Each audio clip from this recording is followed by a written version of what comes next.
Je me suis permis de prendre un peu de jus de pomme. Oui, bien sûr, vas-y, c'est tellement agréable, quelqu'un de poli, vas-y.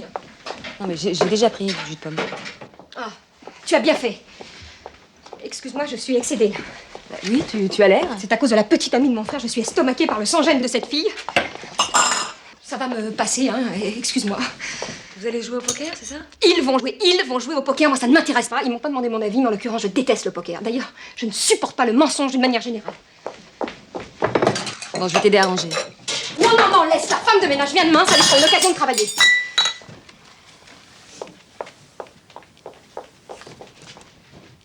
Ne bouge pas, ne bouge pas.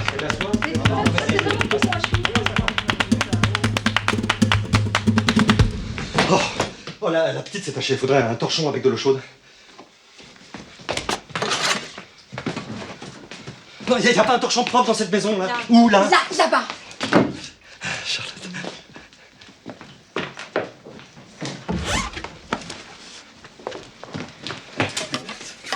Et elle peut pas venir le chercher elle-même, son torchon, non?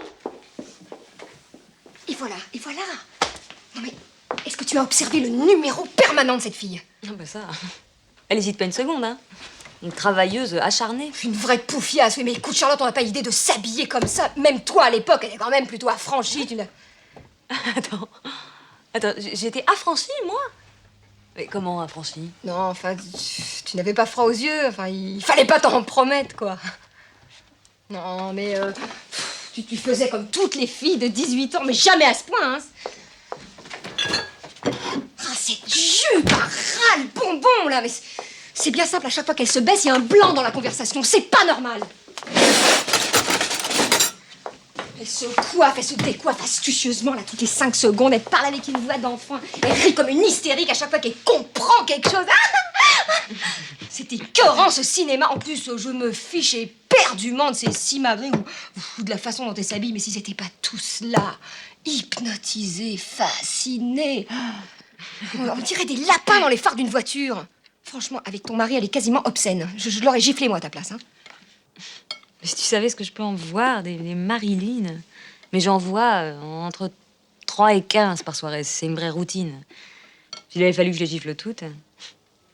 Non, mais tu comprends, il est assez connu. Alors elles arrivent comme des mouches. Elles font leur petite danse rituelle. Elles m'écrasent un peu les pieds, au passage. Non, et puis, surtout, pour te dire la vérité, il n'est pas tellement farouche. Bon. Mais attends, comment... Attends, mais qu'est-ce que tu me dis, là? Tu veux dire qu'il il n'est pas farouche? Non, non, mais je disais ça comme ça. Hein.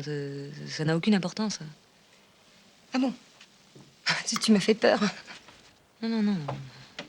T'inquiète pas. Enfin, le résultat, c'est que je vais finir par plus l'inviter, mon frère, et puis c'est tout. Je me retrouve à chaque fois avec des cas sociaux, il emmène n'importe qui ici. Enfin, j'ai rien contre les cas sociaux, bien au contraire.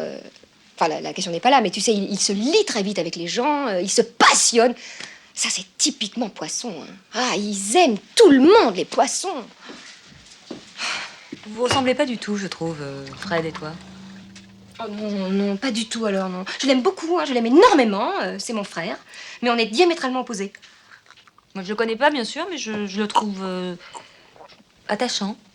Oh, il est difficile, écoute. J'ai 2 enfants. Un de 3, la grande de 6. Tu vois ce que c'est, 2 enfants? Oui, je vois très bien. Eh ben, je me fais presque plus de soucis pour Fred que pour eux 2 réunis. Ah oui.